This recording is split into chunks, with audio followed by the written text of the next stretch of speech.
Hello ladies and gentlemen, welcome to another draft class recap video. My name is Scott Mitchell. Let's get started. Today's team focus, the Detroit Lions of the NFC North, division rival. One word can be used to describe this draft class, and that is underrated. And it's not just because after what they did at the top with the first two picks, it's because of everything that followed. This is an interesting class. They definitely got some interesting players, some key components of what Matt Patricia is trying to build in Detroit.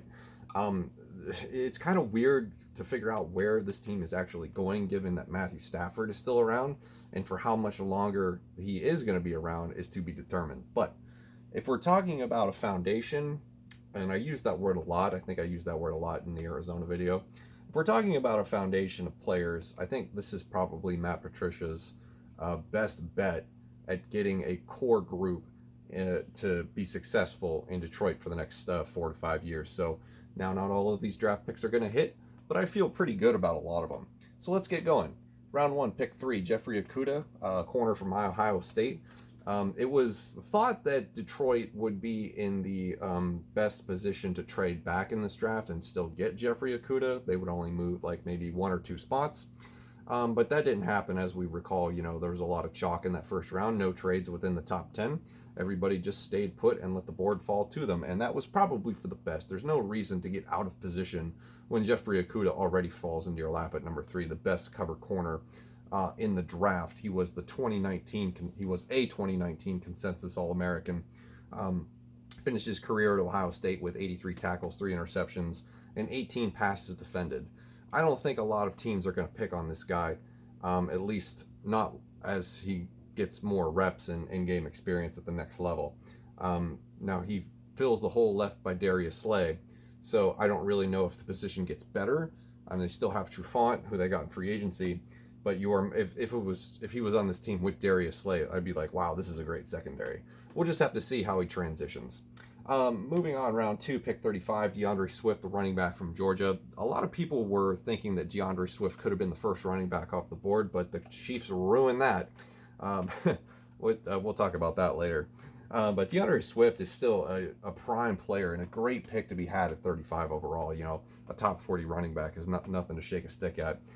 He had 2,885 yards during his career in Georgia with 20 touchdowns. Also a receiving threat, 666 receiving yards, son of the beast, with 5 touchdowns through the air. If you look at his accomplishments, he appears in a lot of categories for top 10 among SEC running backs in attempts, rushing yards, and touchdowns over the last few years. So big time quality back. R.I.P. Kerryon Johnson. Moving on, round 3, pick 67, Julian Okwara, edge rusher from Notre Dame. I really like this player. Things could have been a little bit better given had the injury not occurred, but history is what it is. And I still think that they get a quality player at a later spot than he probably would have went had he been healthy for the entire season. 67 is a pretty great steal. I was kind of hoping he would fall to the Vikings, but I say that a lot about a lot of players, and it just doesn't happen. But Julian Okwara, during his time in Notre Dame, 79 tackles for the career, 15 and a half sacks. A big-time disruptor on the edge. I think he's going to fit nicely in Detroit. Moving on to pick 75, Jonah Jackson, guard for Ohio State. And then right after that, round 4, pick 121, Logan Steinberg, guard from Kentucky. 2 really solid choices, especially given the spots they were picked at. This is great value.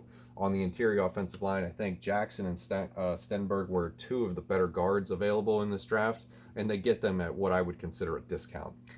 Moving on, round 5, pick 166, Quentin Cephas, wide receiver from Wisconsin. Wisconsin wide receivers you don't really hear too much about, but this guy is actually not that bad. Considering hit for his career, 1,496 yards, 13 touchdowns. He was top 10 in receptions and receiving yards in the Big Ten last year. He does come with some baggage. There is off-the-field issues. He was charged with sexual assault that forced him, I believe, to miss an entire year. He was acquitted of those charges. Something to keep an eye on, probably why his stock fell as low as it did. Round 5, pick 172, Jason Huntley, running back, New Mexico State. Very interesting player. This guy is a return specialist, and he's also a big-time receiving threat. So he'll probably be a nice change of pace running back to DeAndre Swift and handle kick return and punt return duties. He finished with 2,197 yards rushing at New Mexico State, 18 touchdowns, also had 134 receptions for 1,119 yards during his time at the university with 7 receiving touchdowns. Last season, he was number 1 in FBS independence after New Mexico State left the Sun Belt 2 years ago with 1,090 rushing yards to lead all running backs in independent schools. And fun fact, 2018, he was the number 1 kick returner in the NCAA with 3 kick return touchdowns. Now, it's only 3, but still at the same time, to be the number 1 in anything is pretty cool. So I'm very excited about Jason Huntley to see how they utilize him in Detroit. Moving on, round 6, pick 197, John Pennicini, the defensive tackle from Utah, and round 7, pick 235, Deshaun Cornell, defensive tackle from Ohio State. I'm sorry if I just butchered anybody's name just now. And that rounds out the Detroit Lions draft haul for 2020.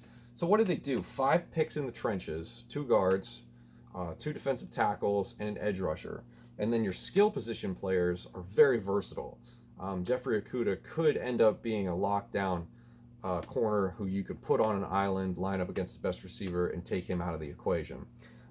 With DeAndre Swift, you get I think this is an upgrade to Kerryon Johnson. I was a Kerryon Johnson fan when he first came into the league, but it just doesn't look like he's going to be cut out for it. So I'm a big-time fan of DeAndre Swift. I like him in this spot. This is a good get for Detroit. And then Quintez has got potential, and Jason Huntley, I think, is the X factor of this draft class. I think he's got some potential to be somebody who shows up on the highlight reel very often on SportsCenter. So that's going to do it for the 2020 NFL Draft for the Detroit Lions. This has been their draft class recap. Again, the word I would use to describe this draft would be underrated. I think this has a lot of potential, and if the Lions hit on maybe 4 or 5 of these guys, I'm going to say this is we could look back in a few years, this being one of the better drafts by any team for this year. So thank you very much for watching, and I'll see you in the next one.